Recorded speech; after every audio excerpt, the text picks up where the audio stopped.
Hi, you're on to Habiba's Canadian Journey. Thank you so much for watching. My name is Habiba.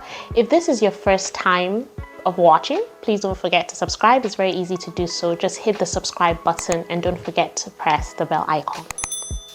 We're halfway through 2023 and there has been a lot of changes in terms of the rules and the criteria for immigrating to Canada.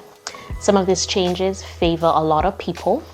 At the same time, the changes does not favor 50% of people. So today we're going to be talking about the changes and most importantly, what you can do if you're that 50% that this change doesn't really favor, what you can do to make sure that you're not affected negatively by these changes, what you can do to put yourself in a better light if you want to immigrate to Canada as a skilled worker. Let's get started.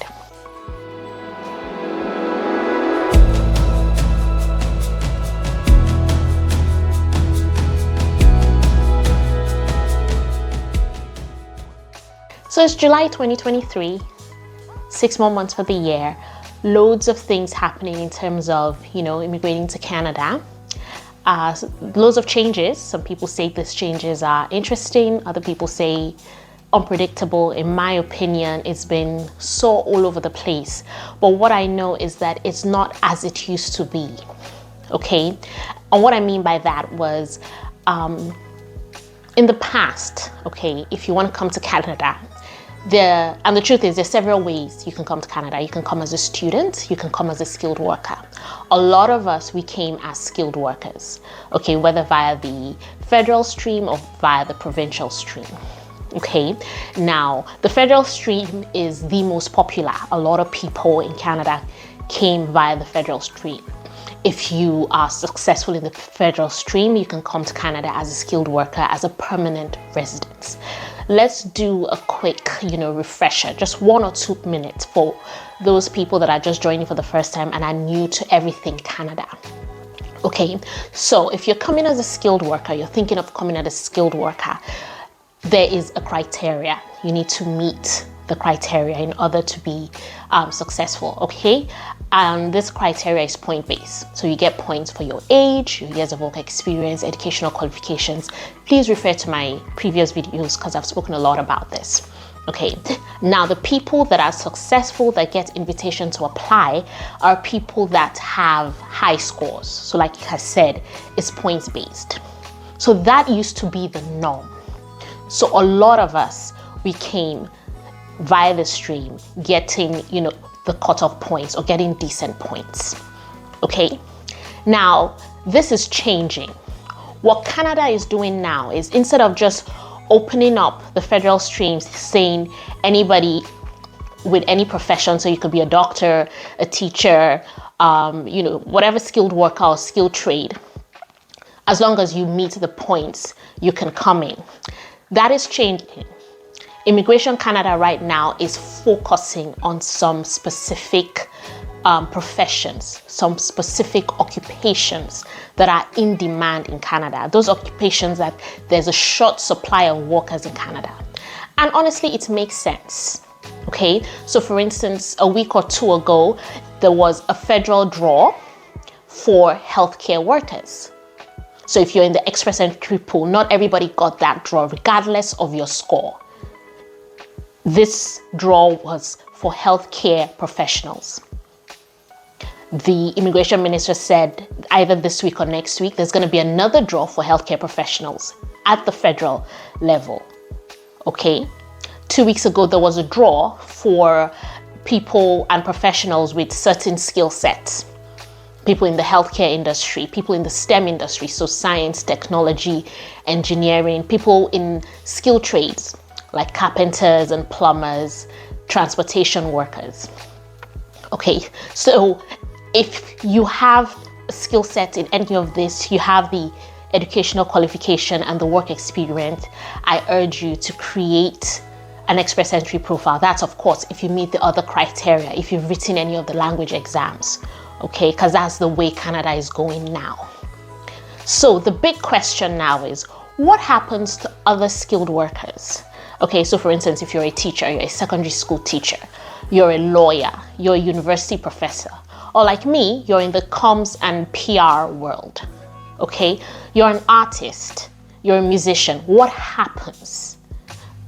Okay, I've always been in the communications industry, okay? When we were coming to Canada, that was the skill set and occupation I used to come, my family and I. I was talking to a friend a couple of weeks ago that if we had waited till now to start, thinking of relocating to Canada, we probably would not have been successful because of the way the stream is going. So what happens to other skilled workers? A lawyer in a different country buzz me. She's like, Habiba, what's going on? She's been in the express entry pool. She has her master's, but her skill set all her life, all her adult life, she's been in the legal profession. And she's seen the new stream of workers that are in demand in Canada, and it doesn't favor her. She's like, what is she going to do? She's been, working so hard. She's been in the pool. And I said, well, there are two options. You can come as a student if you want to. Obviously, with that, you have to think of the financial implication and if you even want to go back to school. Or the second option, I've talked about this loads of times, but this is the game changer. Study, learn, and take the French exam. I'm laughing because I can just imagine a number of people saying, Habiba, you're back again, or rolling their eyes. But that is the truth. So yes, Canada is now going for specific skill set and occupation, but one thing remains constant. You have an advantage if you take the French and English exam, or if you are French speaking, if you've taken the French exam. So it's not just saying I can speak French. It's about taking the exam and getting a decent score. And if you have two of the language proficiency exams, that's the English and the French, you get 50 extra points.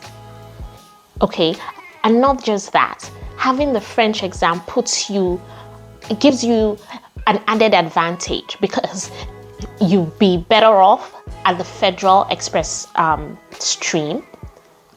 You can go for the Quebec stream and other PMPs. A lot of provinces right now are looking for people who have French skill, who can speak French. And you don't have to speak it as a professional, just pass the exam.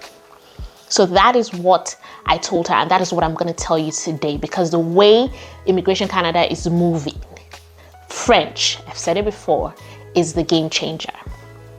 Now, somebody's going to be asking me, Habiba, where do we learn French? What should we do? Where should we go? My answer, one word, Skillshare. So this second half of the year is the perfect time to achieve your goals if you want to learn French. No goal is too small. The truth is, thinking about learning French can be intimidating. So let Skillshare take the process off and start learning bit by bit.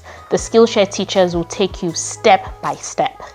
I've introduced a couple of my subscribers to Skillshare, and here are some of their favorite French classes that they would recommend. Kemi said she would recommend the Complete French Language Course for Beginners by Johan Coussot. She would also recommend the Intermediate Level French Language Course Level A by Johan Coussot. A few others, like Sokpai said, she would recommend Christine. She says she likes his class, is very engaging, and this particular tutor helps students achieve the French Delve A1 test. And right now, the first 1,000 people to use the link in the description of the video will get 1 month free trial of Skillshare. The advantage of this is that you are paying monthly, not per course, so you can take as many French language courses as you like. And thank me later. Until next time, keep watching Beaver's Canadian Journey. Thank you.